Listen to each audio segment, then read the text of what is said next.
Welcome to Groe's feature highlight, broken equipment warnings. Broken equipment warnings live in our club operation dashboards, which includes some other tables and alerts. How this comes about is we track the equipment utilization data using computer vision, and we recognize anomalies in use. This factors in peak hours, off hours, you name it. And what you see in front of you is cardio zone 3, treadmill 3 has a abnormal usage over 300 minutes since use, and it needs attention.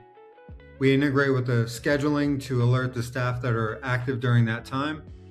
They're able to take that alert for action, be told where that equipment is, go view the equipment, verify if it's broken or not, and then flag it that it needs maintenance or put it in an up status.